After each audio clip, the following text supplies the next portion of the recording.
بعض لوگوں میں یہ خصوصیت ہوتی ہے کہ ان میں روحانیت کی قوت جاذبہ زیادہ ہوتی ہے.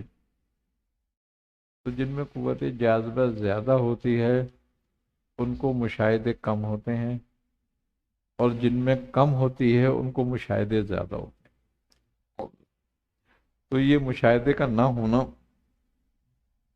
اس بات کی دلیل نہیں ہے کہ اس کی منزل نہیں طے ہو رہی، بلکہ بعض بزرگان اکرام فرماتے ہیں کہ جو بغیر مشاہدے کی منزل طے کرتے ہیں وہ محفوظ رہتے ہیں، اور جو مشاہدوں کے ساتھ منزل طے کرتے ہیں وہ خطرے میں رہتے ہیں. کیوں؟ کہ ان کا مشاہدہ ان کو کسی بھی حالت میں کبھی بھی بھٹکا سکتا ہے. یہی بات ہے کہ صوفیہ کے نزدیک مشاہدہ کوئی خاص حیثیت نہیں رکھتا. اصل میں ان کے نزدیک جو چیز اہمیت حیثیت رکھتی ہے وہ رکھتی ہے یہ کہ وہ اپنے اخلاقیات کو جو شریعت اور قرآن نے دیے ہیں اس کو مرتبہ احسان تک پہنچاتے ہیں، اور ان اعمال کو جو شریعت نے اور قرآن نے دیے ہیں ان کو مرتبہ احسان تک پہنچانے کے لیے عشق کی ضرورت ہے، مشاہدوں کی نہیں. سبحان. اب مسئلہ یہی ہے کہ علماء ظواہر جو ہیں وہ قانون پہ رہتے ہیں، اس شریعت کے ان قواعد و ضوابط کے تحت رہتے ہیں اور اس پہ دلیلیں لاتے ہیں. صوفیہ انہی شریعت کو، اسی شریعت کو، اسی احکام کو درجہ احسان تک لے جاتے ہیں. سبحان. تو جس کی وجہ سے ان کا تزکیہ بھی ہوتا ہے اور عشق بھی پیدا ہو جاتا ہے.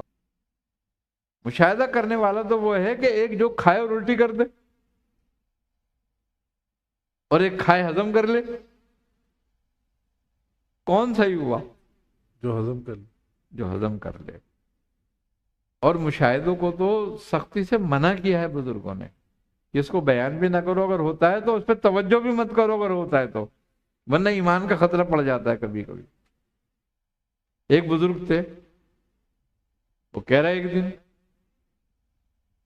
کہ نہ میں تو میرا خدا نہ میں تیرا بندہ، نہ تو میرا خدا نہ میں تیرا بندہ.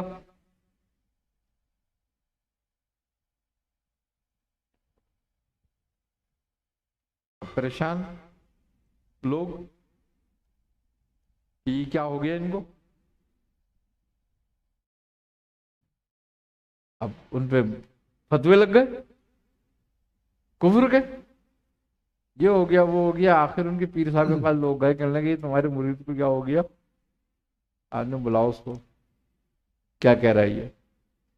اس سے پوچھا کیا کہہ رہا ہے، انہوں نے کہا میں کہہ رہا ہوں کہ نہ تو میرا خدا نہ میں تیرا بندہ. انہوں نے تو کس سے کہہ رہا ہے؟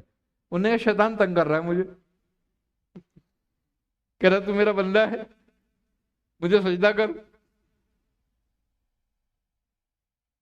پتہ چلا اب وہ صحیح کہہ رہا تھا غلط کہہ رہا تھا. اب اسی مشاہدے نے اس کو کافر کر دیا.